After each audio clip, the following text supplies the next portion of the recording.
Cancer గురించి తెలుసుకుందాం.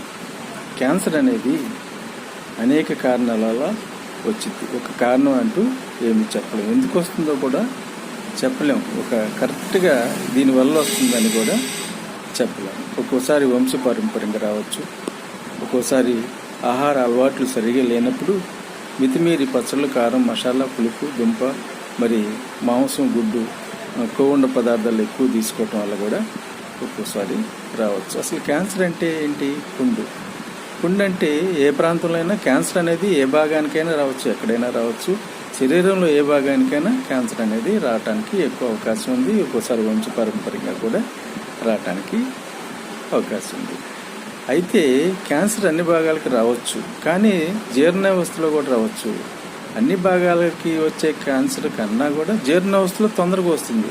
మిగతా భాగాల్లో కొంచెం లేటుగా వచ్చినా కూడా జీర్ణ వ్యవస్థలో క్యాన్సర్ అనేది తొందరగా వస్తుంది. మన జీర్ణ వ్యవస్థలో మరి రసాయనాలు, ఆమ్లాలు, విష పదార్థాలు, మలి పదార్థాలు, అనేకమైన మనకు అన్యాయం చేసే, హాని చేసే వైరస్ లక్షల మిలియన్లు మన జీర్ణ వ్యవస్థలో ఉంటాయి.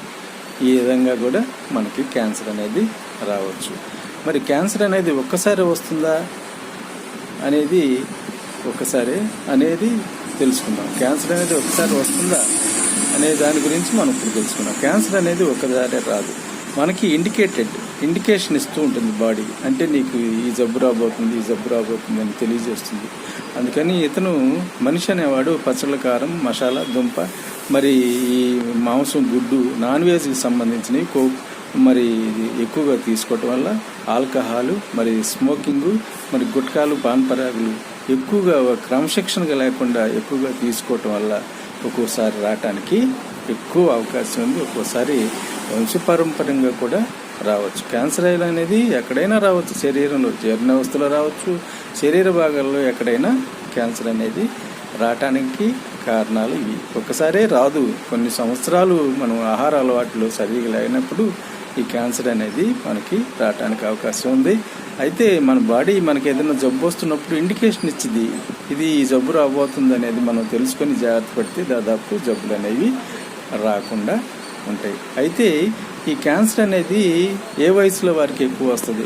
ఈ క్యాన్సర్ అనేది పెద్ద వయసులో వారికి ఎక్కువగా మలాశయానికి ఎక్కువగా ఈ క్యాన్సర్ వచ్చే అవకాశం ఉంటుంది.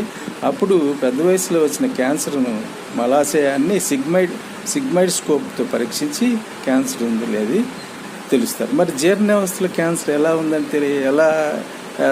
ఉందని తెలుస్తారు? బేరియం అనే ఎక్స్రే తీస్తారు.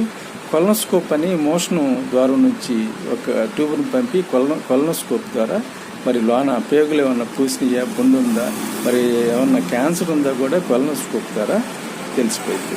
ఒక్కోసారి మోషన్ టెస్ట్ వల్ల కూడా తెలిసిపోయింది.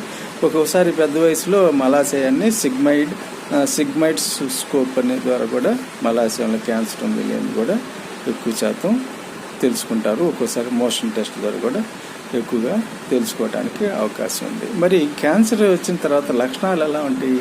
క్యాన్సర్ అనేది మరి తక్కువలో గుర్తించగలిగినట్లయితే వైద్యం చేసి తగ్గించగలరు. అదే క్యాన్సర్ అనేది 30% ఎక్కువైన తర్వాతే క్యాన్సర్ బయటపడింది తప్ప మరి తక్కువ ఉన్నప్పుడు బయటపడటం అనేది సాధ్యం కాదు. ఎక్కువైన తర్వాతే క్యాన్సర్ దాదాపు బయటపడుతుంది.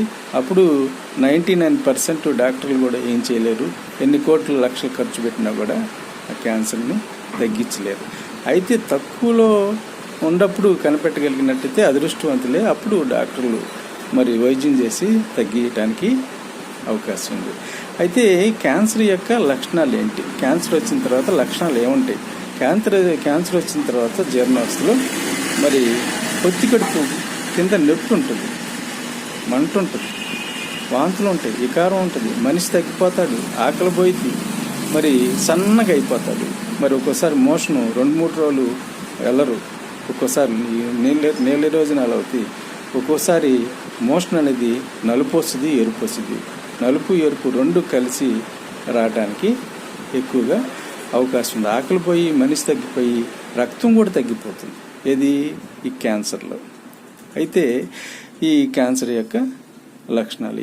వచ్చిన తర్వాత డాక్టర్ దగ్గరికి మనం అనుమానం వచ్చిన తర్వాత డాక్టర్ దగ్గరికి వెళ్ళినప్పుడు ఆ డాక్టర్ గారు పరీక్షలు చేసి క్యాన్సర్ అనేది నిర్ధారణ చేసిన తర్వాత వైద్యం ఎలా చేస్తారు. అదే శరీర భాగాల్లో పుండు పడింది అనుకో, ఆ భాగాన్ని తీసేసి తీసేస్తారు. మిగతా భాగాలకి రాకుండా కూడా సాధ్యమైనంత వరకు అంతవరకు తీసేసి మిగతా భాగాలకు రాకుండా చేస్తారు. అదే జీర్ణ వ్యవస్థలో పుండు క్యాన్సర్ వచ్చిందనుకో, అంతవరకు వచ్చిన భాగం అంతా తీసేసి అక్కడ మళ్ళీ కుడతారు. అప్పుడు మిగతా జీర్ణ వ్యవస్థ భాగాలకి రాకుండా ఉంటుందన్నమాట. ఈ విధంగా క్యాన్సర్ వైద్యం చేస్తారు. ఈ విధంగా వైద్యం చేస్తారు. అందుకని సాధ్యమైనంత వరకు ఆహార అలవాట్లు మానుకొని సాధ్యమైనంత వరకు పచ్చళ్ళ కారం మసాలాలు తగ్గించి పీచు పదార్థం ఉన్నది ఆహారం ఎక్కువ తీసుకొని, అంటే ఫైబరు అంటే పీచు పదార్థం ఉన్న ఆహారం ఎక్కువ తీసుకొని వాటర్ ఎక్కువ తాగి ఒక క్రమశిక్షణగా ఒక లయబద్ధంగా ఆహార అలవాట్లు మార్చుకున్నట్లయితే మరి డ్రింక్స్ కానీ మధుపానం కానీ ఆల్కహాల్ కానీ గుట్కాలు కానీ పాన్ పరాగులు కానీ ఎక్కువగా వేసుకోవటం వల్ల కూడా ఈ క్యాన్సర్ అనేది రావటానికి అవకాశం. అందుకని ఒక్కసారి హఠాత్తుగా ఈ క్యాన్సర్ అనేది రాదు.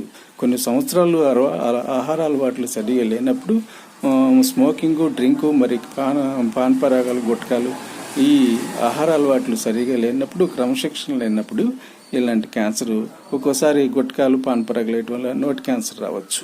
ఒక్కోసారి డ్రింక్ ఎక్కువ తాగటం వల్ల లివర్ క్యాన్సర్ రావచ్చు. క్యాన్సర్ అనేది ఎక్కడైనా రావచ్చు. అందుకని ఆహార అలవాట్లు మార్చుకొని జాగ్రత్తగా మనం ఉంటే ఆనందంగా ఆరోగ్యంగా జీవించగలం. ఇది క్యాన్సర్ యొక్క కథ. Thank you. Please subscribe and like. Thank you.